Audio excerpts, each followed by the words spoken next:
All right, if you're serious about catapulting your income this year and beyond, it's not about chasing side hustles or lazy ways to make money online. It's about what I call running a two-motor business. One motor is the one that magnetizes the right audience, and the other is the one that turns attention into money. Paired with a few non-negotiable rules that I've used to keep my business stress-free and profitable. Well, stress-free is kind of negotiable.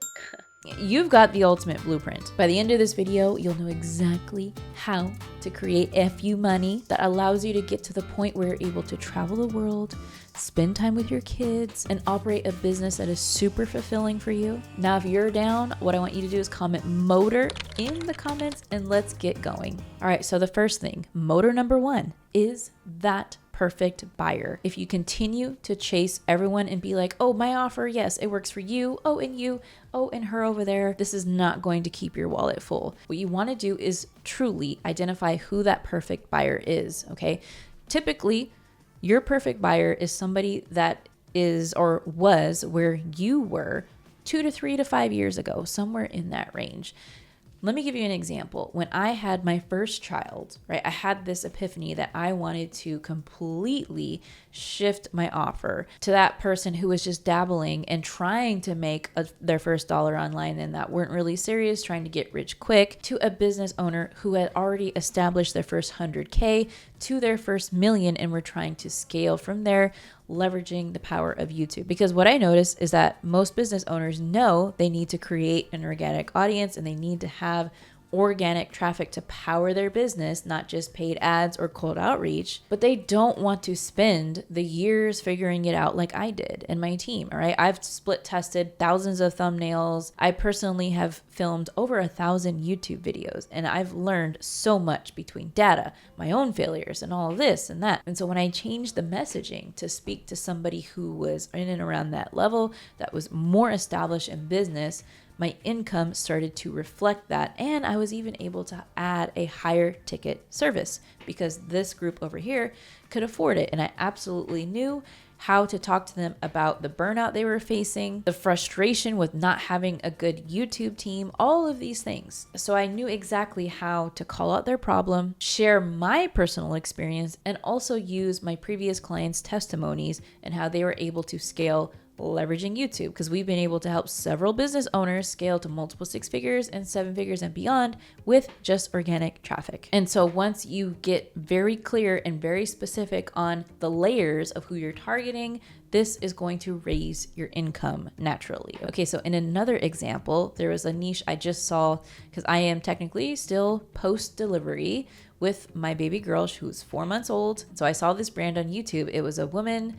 She's super fit. I think she's a mom of 3, but she targets high achieving women who are postpartum who want to lose their belly pouch, which I'm like, dude, I got a pouch right now.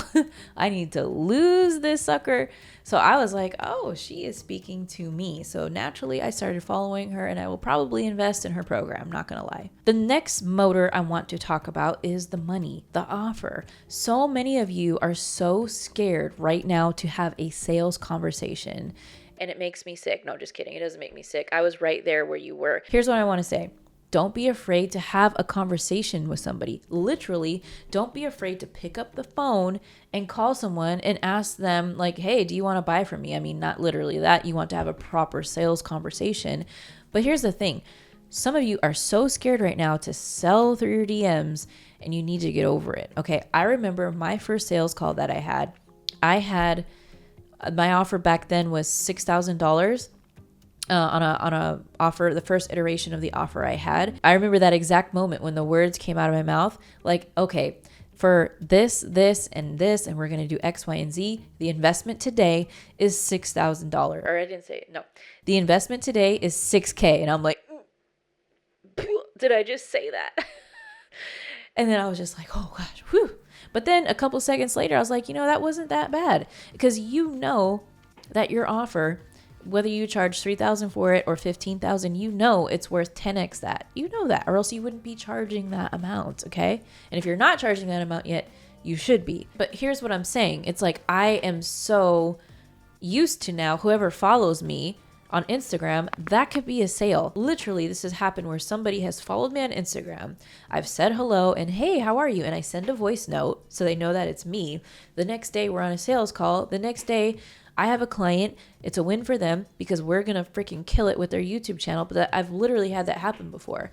And a lot of you aren't recognizing like, hey, you got to get scrappy. If you have phone numbers in your CRM or if you have somebody's email contact information, you should be reaching out. You should be going down in the DMs with them and having a sales focused conversation. So now is what I call the stress-free motor. All right. Here's the thing I want you to realize. You don't have to play by anybody else's terms. Any guru out there that says, oh, I want you to do whatever, LinkedIn automation, whatever the method is, it all works. It all boils down to how you test and trial it and remix it to your own liking. Because of course I am going to shove YouTube down your throat because I think it is the best way to make money in the world.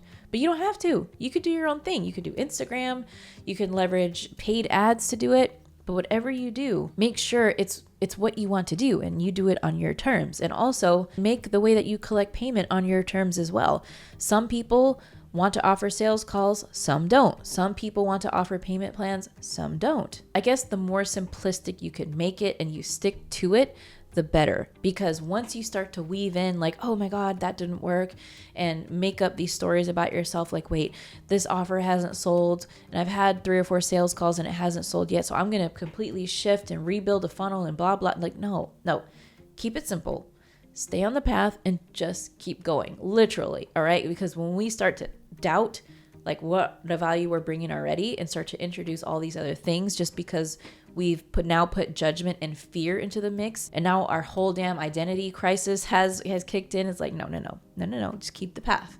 Keep the path, keep it simple. The next motor money-making leverage point is delegation, okay? The obvious ones are email management, having somebody help you manage emails and making sure that you're not spending so much time on administrative tasks. And I always have my clients do this where they do an audit of everything they're doing. They do a time audit, either with the Asana or there's a lot of time auditing tools that are free where they're like, okay, I want you to break down what you are doing. So throughout the day, if you are managing projects of your clients, if you are responding back and forth to a client, if you are creating YouTube videos, if you are drafting email campaigns, if you are like literally doing anything, you want to track it. And then you want to say, it's like, hey, is this bringing in money right now, this task? If not, can we remove it completely? Yes, cool.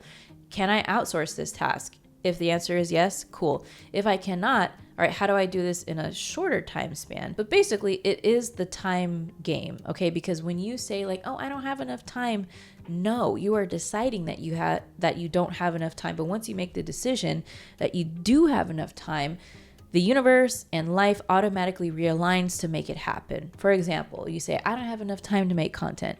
Bullshit, right? If you are having any type of business at all, you have to have content. You just have to. And once you make the decision of yes, you will have that 2-hour gap open up during the week for you to create content. And the next motor that is really going to help print FU money within this year and going forward is collecting the most upfront cash as possible and having a healthy cash flow. All right, because without profit, without cash, business dies. My business has almost died so many times that I can't even, it's uncomfortable to admit here publicly on camera, but cash is king. Cash is king. And so the 3 levers that I really want to emphasize here is to charge more. Okay. And so when you do that, the next one is having higher profit margins. And the next thing after that is you want to collect more cash up front. And it is so true. If you can collect a pay in full on a higher ticket offer up front, maybe tell the prospect like, hey, if you pay in full today, right, or give them the next, let's say 14 days, then I will give you a 15% discount or something very like, okay, like, yeah, I should definitely pay in full. But the more cash you can collect up front, the more leverage you're going to have, the more cash you'll have to allocate to resources to help to have people help you with things so that you can buy back your time. All right, if you love this video, definitely check out the video coming up next, all about how I'm leveraging ChatGPT 5 and YouTube to power my next $1 million in my business. That video is coming up right here. I will see you there.